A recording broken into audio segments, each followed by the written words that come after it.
Yeah, I get right to the racks. Then I make that shit back. Run up on me, get shot in the back. Jason in the building, the other guy trying to make American. Alright, so we got top 10 things Brits are bloody good at.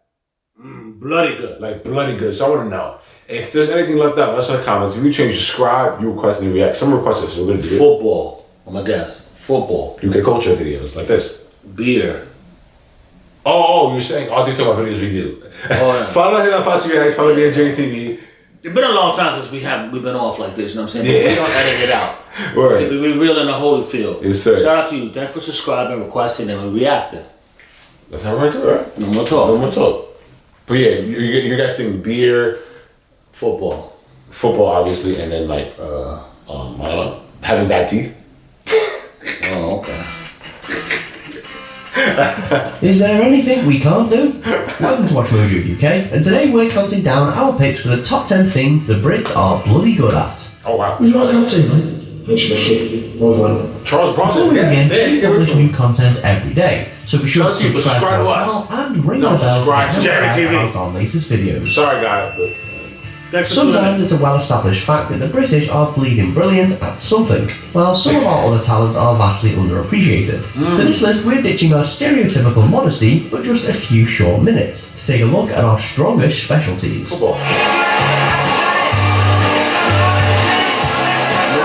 Football. Number 10, theatre. Okay.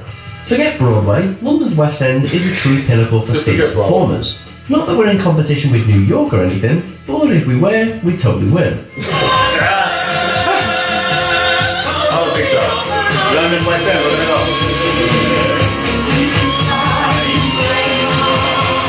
Boasting mainstay productions of shows like the most watched musical in the world, The Phantom of the Opera, plus The Wizard of Oz retelling Wicked, and even the Michael Jackson musical Thriller, Les Mis has run continuously since 1985, plus Harry Potter and the Cursed Child ran for almost 2 years before NYC even got a look in. There's basically something for everyone under the bright lights of London's theatre scene. Who cares? What's next? Number 9, playing Hollywood bad guys.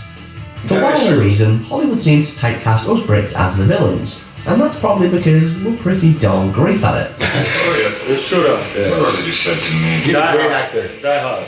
Great movie. Yippee-ki-yay. Motherfucker.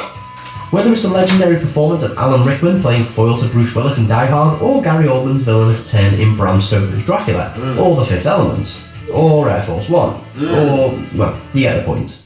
Idris Elba. Another good actor. That's just someone more important. Clearly no one nails an ominous, threatening, or iconic antagonist better than the raft of gargantuan actors hailing from these shores. There's so many. Of course, since I can prove a lover, I'm determined to prove a villain. Number 8, educational institutes. Yes, Harvard and Yale are pretty impressive, but they pale in comparison to our own prestigious universities. Has any of our viewers went to Oxford or decided to go in here? Have you guys wanted to go to Oxford? Or like you knew it was not going to happen? The uni? Yeah, that's that. But pretty impressive. But they pale in comparison to our own prestigious universities, Oxford and Cambridge. Fostering future prime ministers, presidents, leading academics, scientists, actors, actresses, and business tycoons, amongst an endless list of notable graduates, the legacies of these institutions are second to none. Not to mention that Oxford is the oldest English-speaking university there is, and second oldest in continuous operation in the world. Many of the all-time great minds have been shaped in Britain. Number 7, unique slang. You best know about our unique slang, fam. If not, you must be off your nut, fella. Either way, we'll leave it there, pet.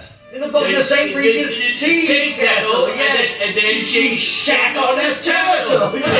From the Cockney rhyming slang popularised during World War II to the globally influenced hybrid street slang of London, heard in films like Kiddlehood, there's no shortage of superb slang in Britain.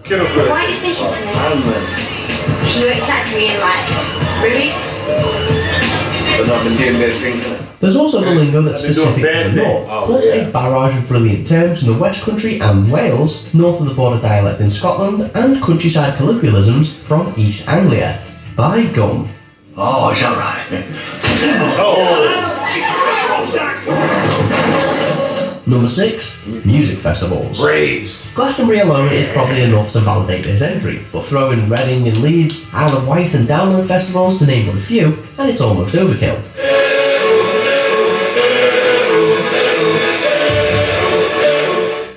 is anyone in almost any genre of music has played or wants to play at one, if not all, of these iconic venues at some point in their careers.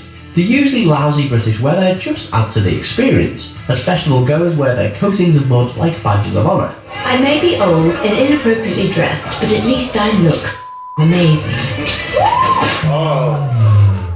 And music aside, you can't beat a few drinks and a good old-fashioned sing-along around the And campfire. cheers, shout out to the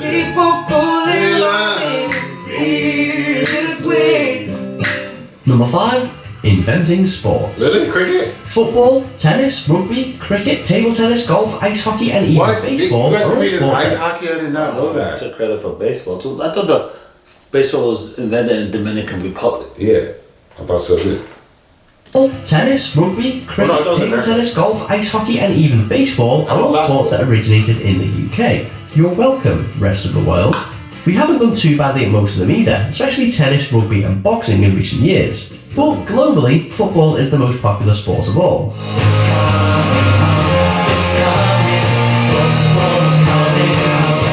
And though England hasn't won a World Cup since way back in 1966, Damn, much to wow. everyone's I know. continued misery, the English Premier League is still the most Chelsea. watched league in the world, with players from all Chelsea countries Blue. queuing up to play in it. Number 4. History. Yeah, you got the crazy Britain's a pretty small island, but it's steeped in more recorded history than almost anywhere else, and has long been a top tourist destination for eager culture vultures. True, the widespread rule of the British Empire isn't always remembered with great fondness, but the UK has historically proven an important and positive influence in Europe and the Commonwealth. And few countries can match Britain for impressive castles, important battle sites, stately homes, national parks, or inspired architecture. There's just really, really old stuff everywhere you look. Number 3. Comedy. Rich history. No one, and we mean no one, does sarcasm or self-deprecating humour quite like the British. The Office. Along with our The Office. thriving economy, stable political leadership and predictable weather, Wait, it's so what the we office bet. was originally in the UK? And I think it probably went 01, 03 British, and then they brought it to the United States. Yeah, I think so. Because it's huge here. I never watched the episode because I don't watch Yo, TV. that show's mad funny. I had to watch a show for a class back You watched The Office? Yeah, it was good. It was bare funny. No, yeah, the one episode I watched was crazy. That's the only episode I ever watched, and it's funny. I thought it was a corny show, but I know, but then when you started watching it, you were like, this is no. yeah, this shit is funny as hell. This is supposed to be a happy occasion. Let's not bicker and argue about who killed who. Throw a few inventive, sodding swear words into the mix, and you're onto a winner. And then there's the steady flow of standout films and sitcoms, Bean is from wild Monty funny. Python to I never Mr. watched Bean to Peep Show. What's so funny? It's only a fridge magnet. I know, but You know what he it said? looks Pink, just like Pink Panther. As a kid, I grew up Pink Panther. That's British. Mm-hmm. You know who too? For all you perverts, Benny Hill. What's that?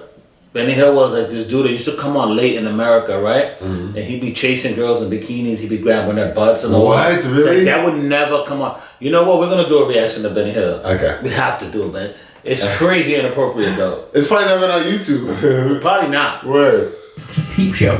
What's so funny? It's only a fridge magnet. I know, but it looks just like a fried egg. As well as the long list of British comedies that America has tried to remake before failing miserably. You just can't beat the originals, can you? They didn't fail. Yeah. Nah, I did not film in America. Number 2. Writing influential books. Okay. It's British authors behind the lion's share of the best-selling books of all time, with Charles Dickens' A Tale of Two Cities and J.R.R. Tolkien's The Lord of the Rings toward the top of that list. Where's Harry Potter? That should be number 1. And J.K. Rowling's Harry Potter books are also the best-selling series of all time. What happened? But more than the massive numbers, British writers have always been influential in shaping literary styles and genres. From the gothic glory of Mary Shelley's Frankenstein to the gritty realism of Emily Welsh's Trainspotting, when the Brits write, the whole world reads. So, we all get old, we can't hack it anymore, and that's it.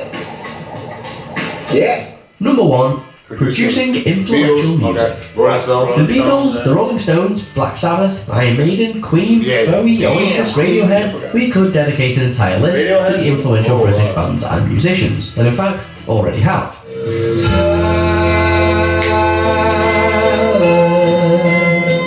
And it's not just the rock and pop genres we've revolutionised either. The grime scene is another homegrown phenomenon with the likes of Stormzy leading the charge. Pick any era from the past century and the UK could provide a soundtrack to it. And a bloody good one at that.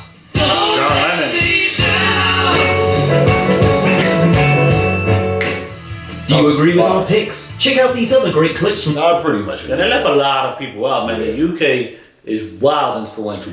Where's Idris Elba? Yeah, man, he's around. Yeah. He's young. Oh, James Bond. They didn't mention James Bond. I didn't talk about wow, I forgot about that. Yeah. If you didn't subscribe, request to react. What's it? We love you, man. Thanks for tuning in. We out of here. Peace. Hey, hit the block, catches that slipping, we spinning in that drop. Bullets Tyson biting, fuck, I look like I ain't got a box. Ain't sparing no nigga, he trot me and I'ma pop his top.